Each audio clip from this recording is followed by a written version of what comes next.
بسم اللہ الرحمن الرحیم. آپ دیکھ سکتے ہیں کہ آج جو غیر آئینی اور غیر قانونی کام کیا گیا اس کے اندر نہ صرف قومی اسمبلی بلکہ پنجاب اسمبلی کے اندر بھی انہوں نے غیر آئینی اور غیر جمہوری کام کیا ہے.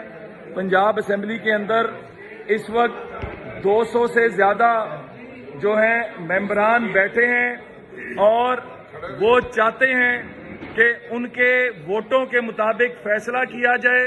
چیف منسٹر کا الیکشن جو ہے اس کے اوپر فوری طور پر ایکشن لیا جائے اور ہم سب کا مطالبہ ہے کہ آج ووٹوں کے مطابق آج کچھ اور نہیں ہونا تھا، صرف الیکشن ہونا تھا، تو آج ووٹوں کے مطابق حمزہ شہباز چیف منسٹر پنجاب بن چکے ہیں اور یہ ہم سب کا متفقہ فیصلہ ہے.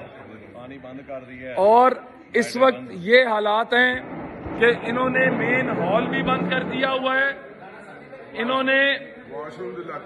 نے واش رومز کا علاقہ بھی بند کر دیا ہے، لائٹیں بھی بند کر دی ہیں، پانی بھی بند کر دیا ہے، نیٹ بھی بند ہے. اور یہ سب کا فیصلہ ہے کہ ہم یہاں پر موجود ہیں اور ہم فیصلہ لے کے جائیں گے اور ادھر ہی رہیں گے. پاکستان زندہ باد. YouTube پر گوگلی نیوز دیکھنے کے لیے youtube.com کی سرچ بار میں googly news T V type کریں. گوگلی نیوز کے پیج پر سرخ رنگ کے سبسکرپشن والے بٹن پر کلک کرنا نہ بھولیے. YouTube پیج پر اپلوڈ ہونے والی ویڈیوز سے باخبر رہنے کے لیے بیل آئیکن پر کلک کیجیے. آپ کو ہر نئی ویڈیو کے بارے میں نوٹیفیکیشن موصول ہو جائے گا.